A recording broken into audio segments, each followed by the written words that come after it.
Pendant longtemps, Abidjan, la capitale économique de la Côte d'Ivoire, a été la vitrine de l'Afrique de l'Ouest et même de toute l'Afrique noire.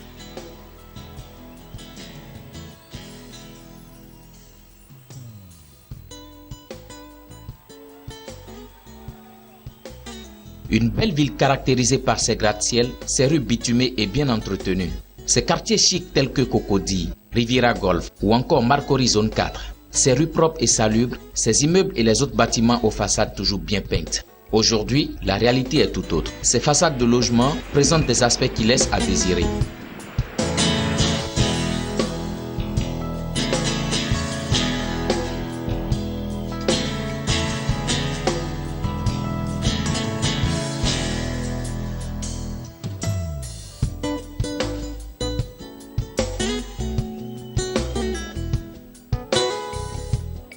Ici, nous sommes au quartier Riviera Golf. Le constat est peu reluisant. Même la grande mosquée de la Riviera n'est pas épargnée.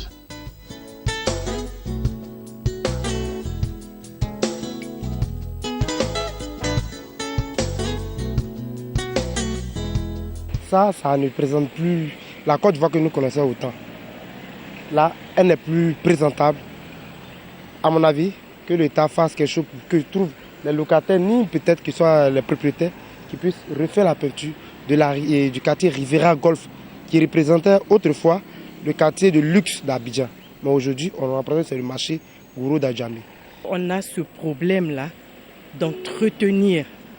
Nous ne savons pas entretenir nos endroits, les endroits dans lesquels nous vivons, les endroits que nous arrangeons pour rendre notre ville très belle. On ne sait pas les entretenir. Dès qu'on construit, c'est très beau à voir, mais 2 mois après, vous revenez, vous êtes étonnés. C'est pas normal, partout c'est comme ça. Il n'y a pas un immeuble.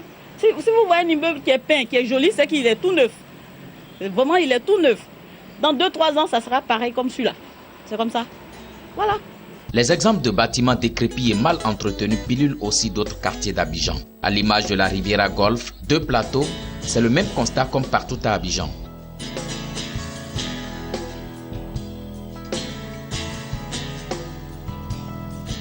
Selon moi, les façades se sont dégradées. Il y a plusieurs causes. Il y a d'abord les maisons qui appartenaient à l'État, qui ont été cédées à des particuliers. Et malheureusement, les particuliers n'ont pas eu les moyens, en tout cas, de ravaler les façades. Il y a aussi certains bâtiments qui appartiennent toujours à l'État.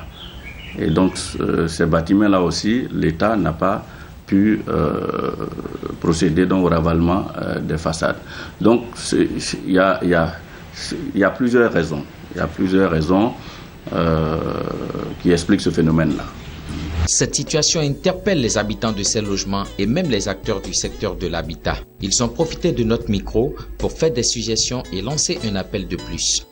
Les gens refusent carrément. Moi, je ne peux pas cotiser. Moi, je suis bien. Chacun peint devant sa porte. C'est normal. On fait une peinture pour que ça soit harmonieux et joli. Mais on ne peint pas devant sa porte. Chacun fait une couleur rose, l'autre fait jaune. Attends, on n'est pas dans la jungle. Et c'est comme ça. Le propriétaire refuse, les locataires refusent. Donc, on reste comme ça et puis on vit comme ça. En Afrique, en Côte d'Ivoire, ce n'est pas normal. Chacun de nous, de son côté, devra faire des efforts pour remédier à ce fléau qui est partout, dans toutes les villes de la Côte d'Ivoire. Et on comprend que ce n'est pas la faute aux citoyens et que c'est compte tenu des moyens des moyens de bord de chacun qui fait que cette situation ne change pas. Il faut sensibiliser la population parce que le noir a un problème d'entretien pour entretenir les lieux. Donc il faut qu'on sensibilise la population, qu'on fasse des sketchs et tout régulièrement à la télévision pour dire à l'Ivoirien d'entretenir son environnement. C'est faire preuve d'un peu plus de solidarité. On dit que nous sommes communautaristes, mais il faut que nous soyons solidaires.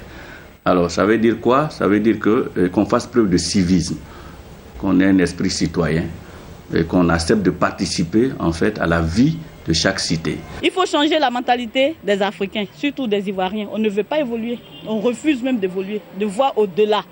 Quand on parle d'émergence, c'est tout ça qui fait partie de l'émergence. Il ne faudrait pas qu'on reste en marge, n'est-ce pas? Vous êtes d'accord avec moi? On doit évoluer, tout simplement. On est des adultes, mais on refuse de se faire éduquer. On refuse carrément. Ce n'est pas normal.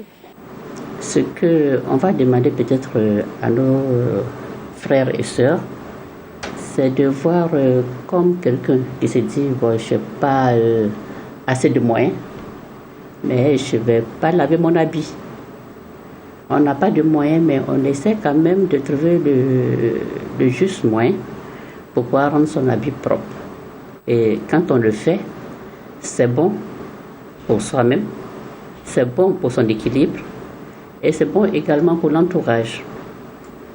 Ce qu'on va peut-être demander à nos frères et sœurs, c'est d'essayer de faire des efforts dans ce sens-là. Et puis, donner un coup de peinture à nos maisons, pour que nous soyons tous fiers de notre belle Côte d'Ivoire.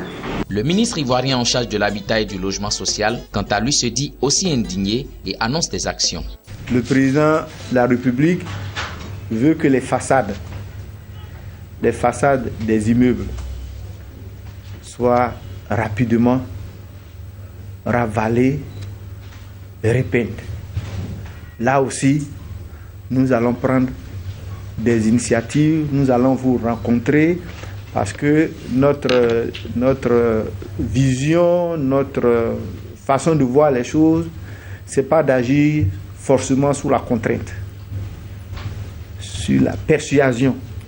Il faut que les gens comprennent que le jour que les étrangers vont venir en Côte d'Ivoire et qu'ils vont dire « Ah, votre capitale, elle est belle. Votre ville, elle est belle. » Ils auront envie de s'y installer et de faire des affaires.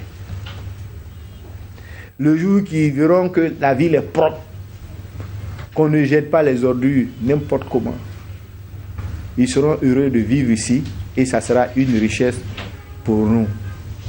Et vous-même, vous serez content d'être dans ces maisons. Mais on va peindre les maisons. Ça, comme vous voyez, moi, je ne dure pas dans le ministère. Donc, au moins avant de partir, cette fois-ci, de là, je veux au moins peindre ces maisons. Appel est donc lancé à plus de civisme afin qu'Abidjan redore son blason de ville de rêve.